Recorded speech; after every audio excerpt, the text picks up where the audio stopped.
Assalamualaikum warahmatullahi wabarakatuh. Apa khabar anak-anak murid yang dihormati sekalian, dan ibu bapa juga di rumah. Saya guru besar SK Kampung Sawah ingin menerangkan tentang pengoperasian pembukaan semula sekolah.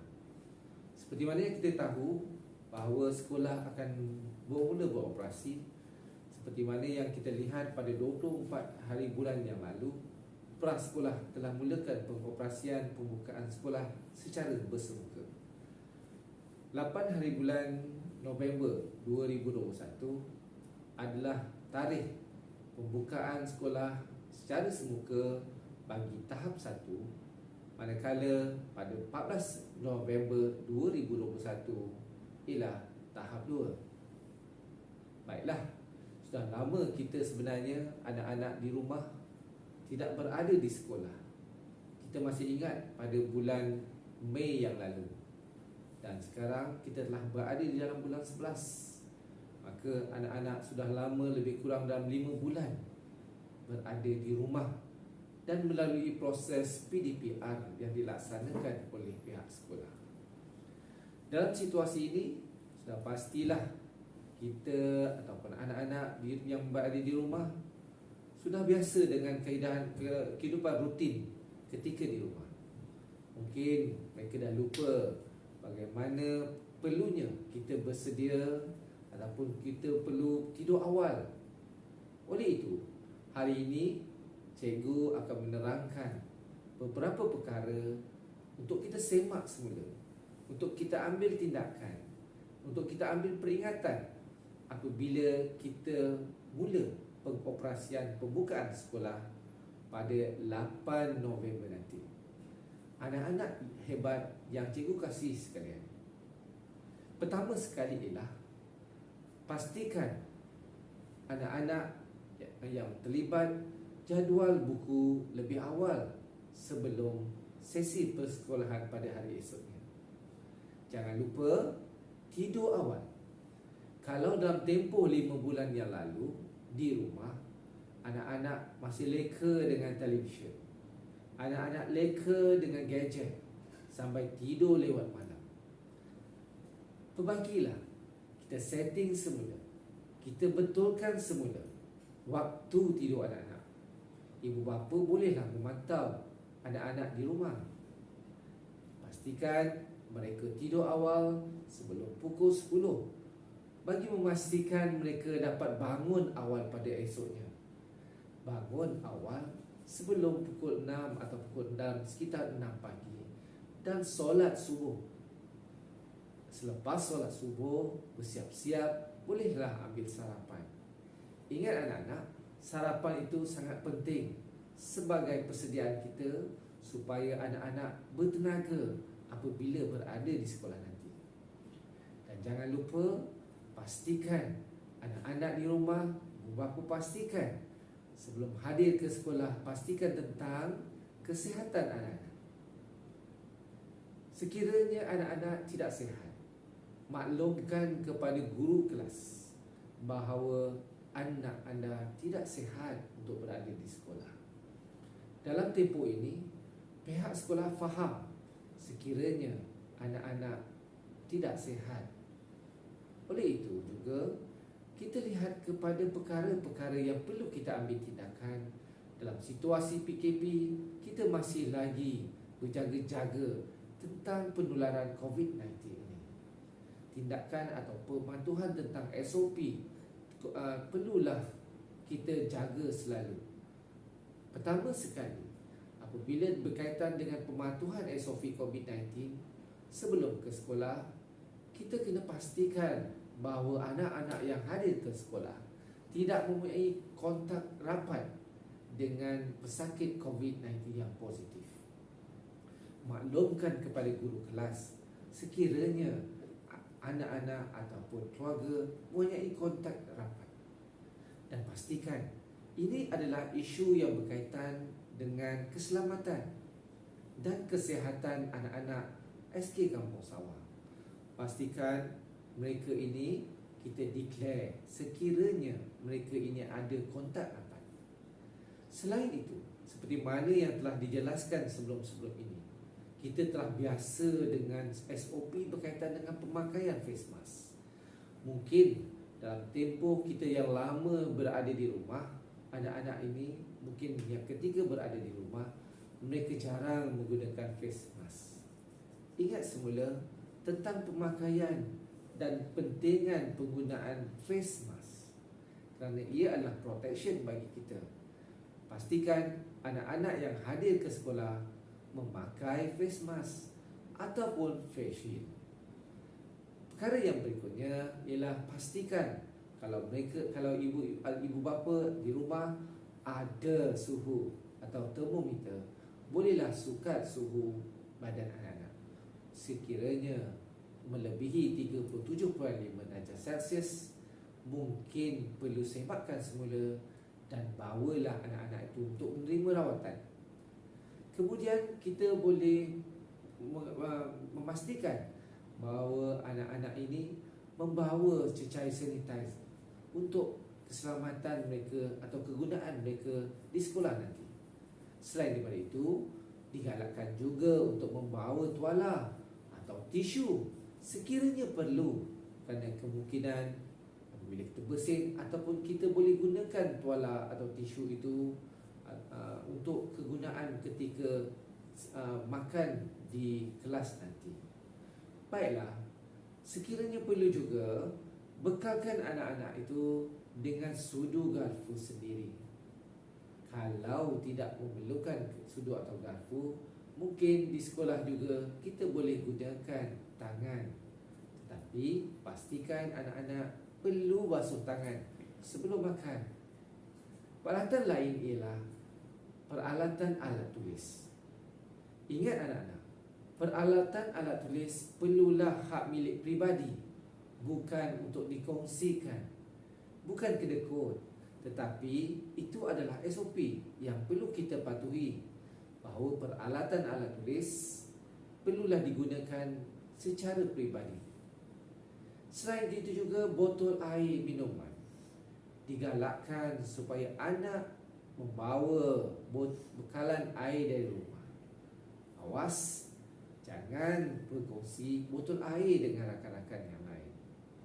Penjarakan sosial seperti mana yang diterangkan sebelum-sebelum ini, dan saya cikgu percaya semua pun faham bahawa kita perlu melalui proses, iaitu satu lagi ialah penjarakan sosial sentiasa dipatuhi, iaitu dengan jarak 1 meter di antara satu dengan lain. Cikgu faham ramai di kalangan awak dah lama tak jumpa kawan baik, dah lama tak jumpa kawan-kawan awak. Tetapi dalam dan ketika itu kita kena pastikan bahawa tiada sentuhan, tiada berjabat tangan di atas satu sama lain. Sebab itu adalah juga berkaitan dengan SOP kita. Selain itu juga anak-anak yang hadir ke sekolah, bagaimana dengan pakaian ke sekolah? Baiklah, kita terikat sebagai seorang pelajar atau seorang murid, iaitu dari segi kekemasan rambut. Pastikan anak-anak kita, anak-anak semua, potongan rambut adalah kemas, seperti mana yang cikgu kata tadi, sebab anda adalah sebagai seorang murid. Kebersihan diri, kuku perlulah kita jaga. Ingat, walaupun itu kita kena pastikan bahawa keselamatan atau kesihatan diri perlulah dijaga. Pakaian mestilah kemas, iaitu dengan memakai uniform sekolah yang lengkap. Tetapi sekiranya uniform baju sudah tak muat, mungkin disebabkan tempoh yang panjang ini berada di rumah, mungkin saiznya dah berubah, dan bertambah saiz badan, maka kita bolehlah gunakan baju sukan sekolah sebagai pakaian ketika kamu datang ke sekolah. Jangan khawatir kalau tak ada baju uniform. Ataupun boleh juga maklumkan kepada pihak sekolah sekiranya pakaian uniform sekolah tak ada, baju sukan tak ada. Maklumkan. Okey. Selain daripada itu, pemakaian kasut. Ingat anak-anak semua, kasut hitam, stokin hitam. Kasut putih, stokin putih. Tetapi sekiranya saiz kasut sekali lagi menjadi masalah, kaki semakin membesar, kasut dah tak muat, boleh menggunakan kasut sukan. Tetapi pastikan kasut sukan yang anda pakai itu adalah yang bersesuaian ataupun tidak keterlaluan dari segi fashion. Warnanya pula tidak terlalu striking. Jadilah selain daripada itu, kita kena pastikan penjadualan hadir kelas secara semuka dan kendiri. Baiklah, cikgu terangkan bahawa pengoperasian pembukaan sekolah bermula pada 8 November nanti akan dibuat secara penggiliran. Contohnya, pada minggu pertama 8 November, kelas tahap 1 akan memulakan sesi persekolahan dan kita akan mulakan dengan kumpulan B. Kita mulakan dengan kumpulan B. Kumpulan B ini cikgu harap semua dah tahu. Kamu kumpulan apa ya? A atau B? Okey, A atau B. Cikgu bagi contoh. Dalam sebatu kelas ada 32 orang dan diagihkan kepada dua kumpulan, kumpulan A dan kumpulan B. Contohnya kumpulan A 16 orang, kumpulan B 16 orang. Itu telah ditetapkan oleh guru selain daripada dirujuk kepada ibu bapa anda semua. Cikgu harap kamu faham dan kamu jelas yang ini. Oleh itu, seperti mana cikgu terangkan tadi ialah 8 November kita mulakan dengan kumpulan B secara semuka ketika itu. Bagaimana dengan kumpulan A? Kumpulan A pula akan mengikuti kelas iaitu secara kendiri. Apa maksud secara kendiri? Murid-murid ini secara kendiri akan belajar satu subjek dalam tempoh 1 jam dan 1 minggu.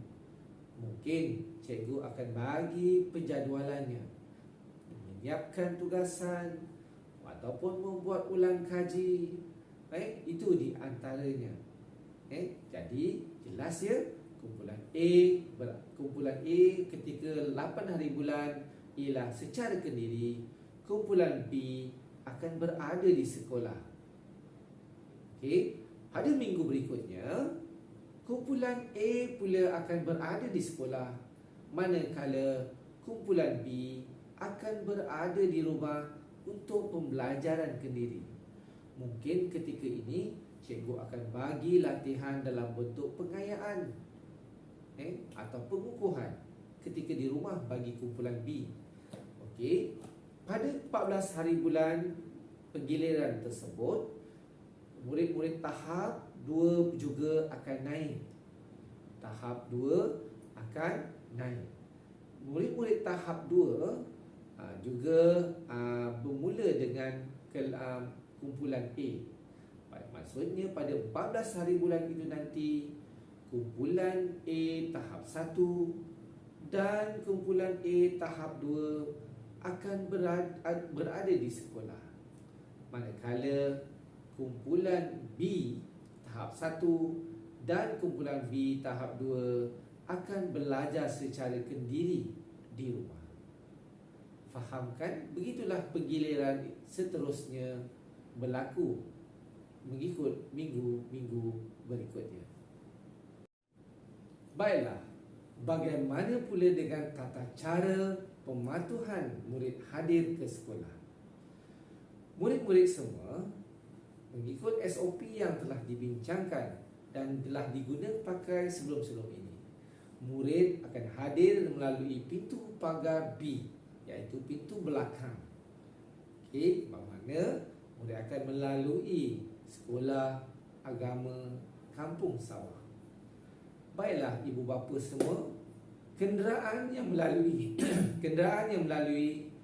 laluan tersebut perlulah melalui laluan trafik yang ditetapkan oleh pihak sekolah secara drive-thru, ataupun kita akan juga laluan yang kita akan tetapkan. Pengawal ataupun AJK PIBG dan guru yang bertugas akan memastikan bahawa pergerakan lalu lintas di kawasan tersebut berjalan dengan lancar. Ingat ibu bapa sekalian, pastikan anda mengikut peraturan ditetapkan dan tak perlu menunggu anak atau menghantar anak sehingga ke pintu pagar.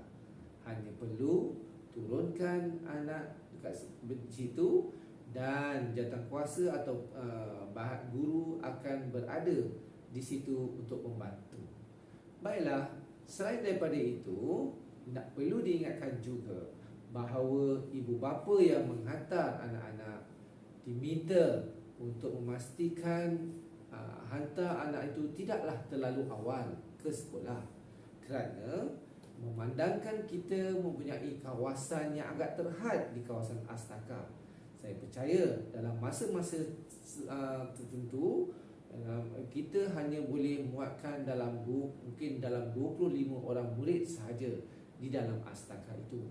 Kalau terlalu ramai yang datang awal, jadi kemungkinan Astaka di kawasan yang kita tetapkan itu terlalu padat, akhirnya akan menyebabkan SOP dan keselamatan anak-anak agak sukar dikawal. Ingat ibu bapa sekalian, pintu pagar akan mula dibuka pada pukul 6.45 pagi.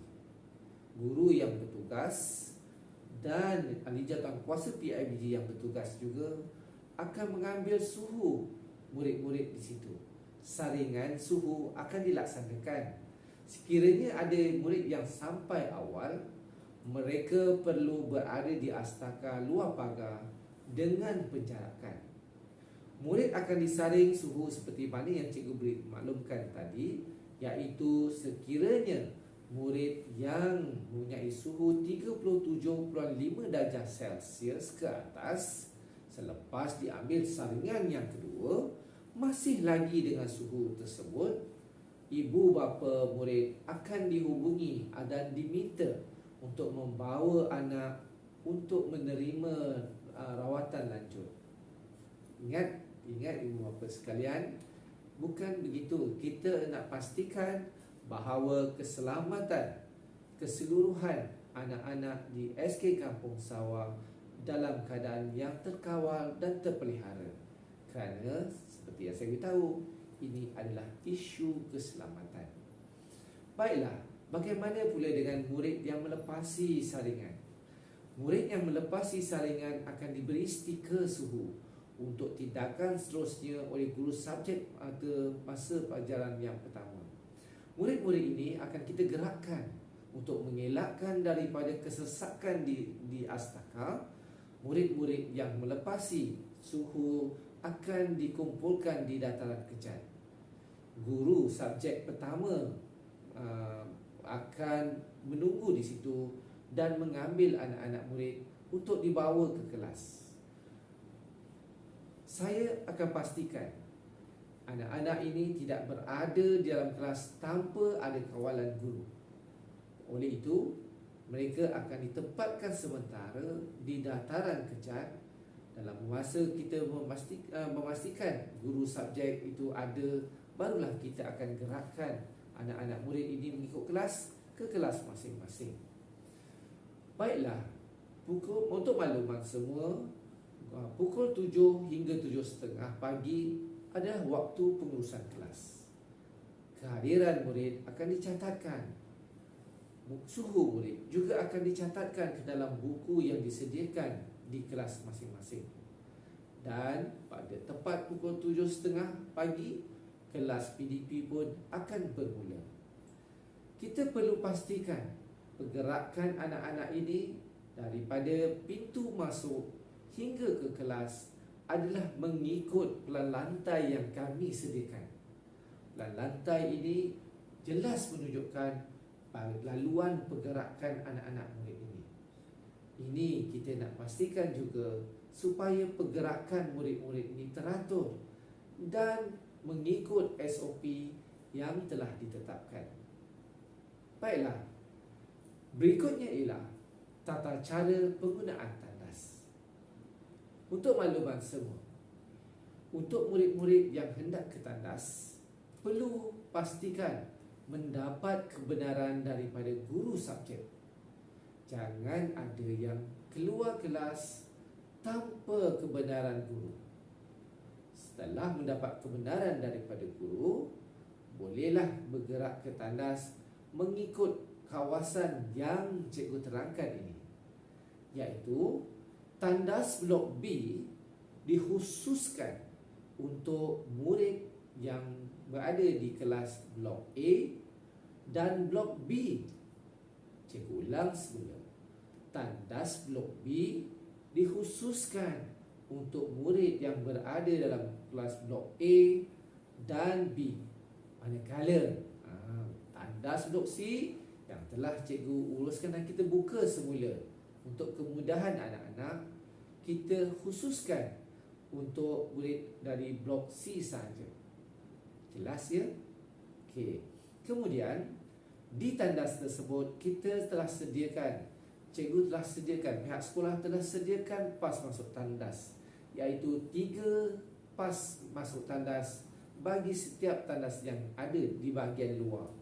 Secara tidak langsung, 3 orang sahaja dibenarkan masuk dalam satu-satu masa bagi memastikan bahawa SOP itu kita patuhi. Dan pas yang kita gunakan itu, setelah kita gunakan, kita sangkutkan semula. Contohnya ialah, sekiranya dalam tandas itu, penggunaan tandas itu ada 3 orang dalam tandas. Pas tandas telah semua digunakan. Murid yang keempat apabila melihat tiada pas di luar tandas, apa yang perlu dibuat ialah dia menunggu giliran. Setelah murid yang di dalam tandas menggunakan pas itu dan disangkutkan semula, sebelum disangkutkan semula, sanitize dulu. Sanitize pas itu dan barulah disangkutkan semula di bahagian luar tandas. Barulah murid yang keempat tadi ambil pas, barulah masuk ke tandas. Begitulah SOP yang perlu kita ikuti ketika berada di tandas tadi ya.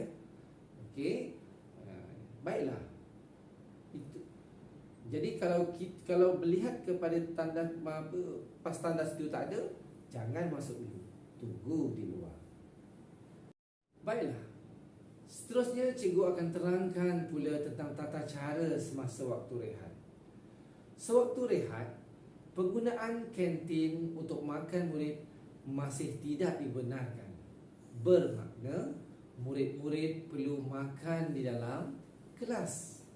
Sekiranya anda membawa bekal yang dibekalkan oleh ibu bapa, bolehlah terus keluarkan bekal dan makanlah yang bekal disediakan.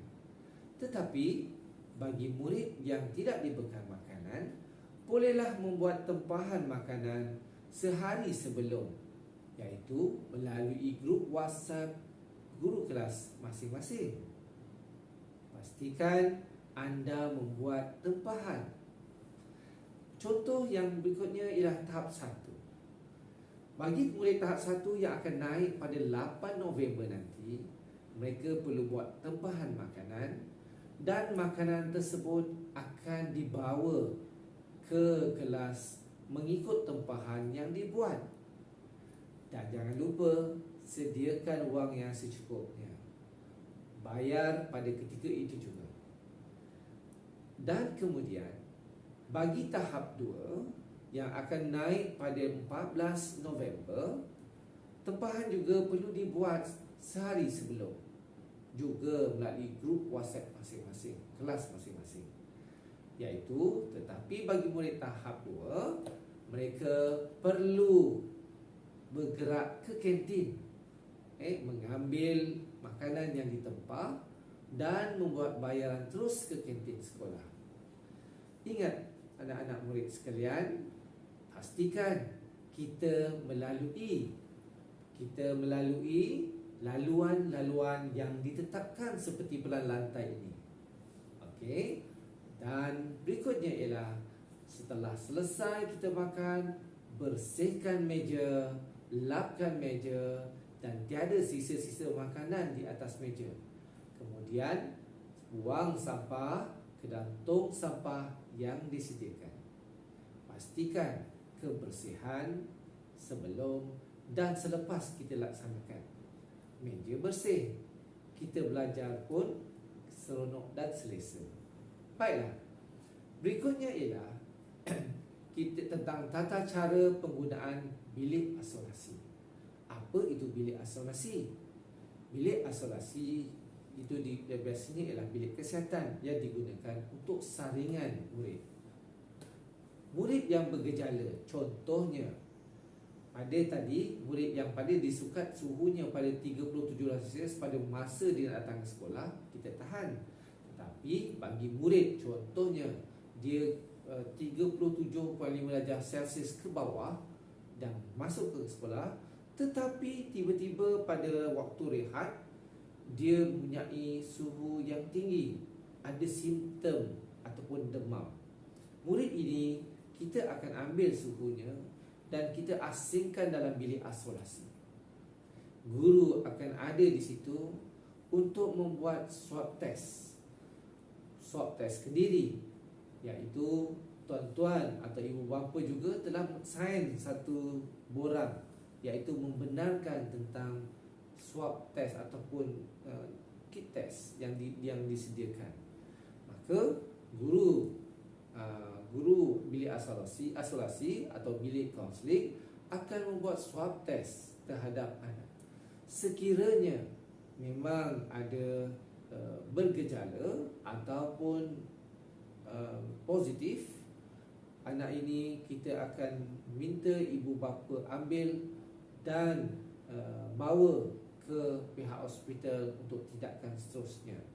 Dalam masa yang sama, guru yang terlibat dengan swab test itu juga akan dibuat swab test kendiri, dan kita akan menyemak dan mengambil tindakan seterusnya di mana kawasan ataupun kelas murid tersebut untuk kita buat sanitize. Selain daripada itu, seperti yang saya beritahu tadi, ibu bapa perlulah membawa anak tersebut ke klinik kesihatan untuk buat swab test sebagai pengesahan.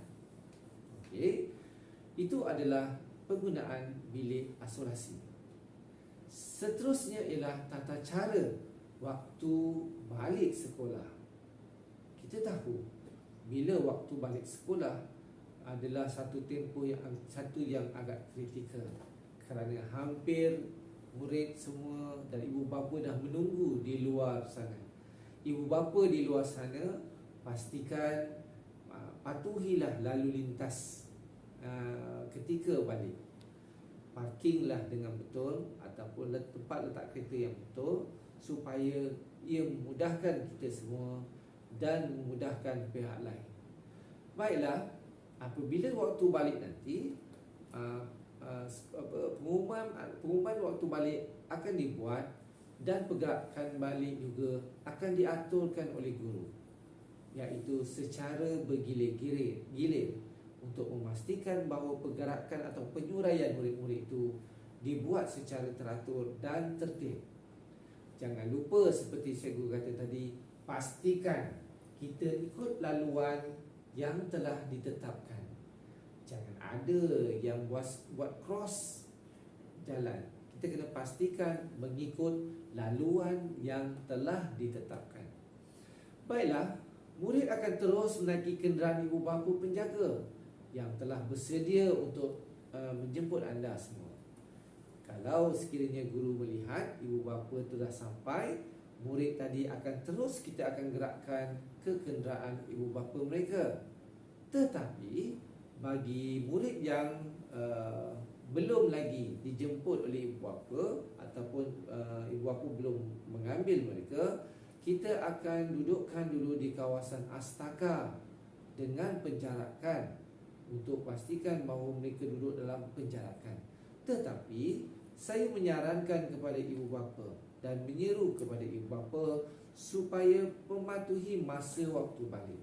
Ini penting untuk mengelakkan kawasan astaka kita yang boleh menampung dalam 25 atau 30 orang sahaja dalam satu-satu masa, menyebabkan kesesakan dan akhirnya menyebabkan sukar kita nak mengawal. Maklumlah, astaka itu tidak terlalu besar. Maka nasihatkan kepada ibu bapa agar mengambil anak waktu balik dalam masa yang tidak terlalu lama berada di sekolah. Baiklah, seperti yang saya sebut tadi, ibu bapa perlulah menjaga dan mematuhi arahan pergerakan lalu lintas tadi supaya ia memudahkan pihak sekolah dan pihak PIBG sekolah mengaturkan lalu lintas balik murid-murid tadi. Jadi itu sahaja yang saya dapat terangkan. Mungkin ada yang nak bertanya, ada yang kurang jelas, bolehlah bertanya dengan guru kelas grup masing-masing. Kalau perlu, mungkin saya boleh aturkan Google Meet bersama ibu bapa yang nak bertanya nanti atas keperluan lah. Jadi dalam tempoh ini, ibu bapa yang berada di rumah, teruskanlah beri motivasi kepada anak-anak, terutama yang masih ada 4 hari pada ketika itu mengikuti PDPR. Teruskan kekal konsisten, berikanlah perhatian dan berilah nasihat kepada anak-anak supaya mereka ini sentiasa bersikap positif, bersikap ada inisiatif, terutama kalau kita lihat situasi anak ketika ini dalam mengatur jadual masa mereka. Pastikan mereka tidur awal dan bangun awal untuk ke sekolah. Waktu solat 5 waktu jangan lupa jaga. Cikgu percaya anak-anak di luar sana, anak-anak SK Kampung Sawah adalah anak-anak yang hebat. Dan percayalah juga, pastikan juga kita sentiasa bermotivasi untuk datang ke sekolah. Tapi dalam masa yang sama, kita jaga kita. Jagalah SOP, jagalah penjarakan, jagalah kita, jaga kita yang seperti mana yang cikgu sebut tadi. Cikgu dan seluruh warga sekolah mengucapkan tahniah dan syabas kerana murid akan berada dalam sekolah seperti mana harapan kita supaya kita dapat berjumpa dan secara semuka. Dalam tempoh 5 bulan kita berada secara maya adalah tempoh yang begitu mencabar dan sukar bagi kita. Alhamdulillah, kita bertemu dalam sesi persekolahan secara semuka bermula pada 8 November nanti.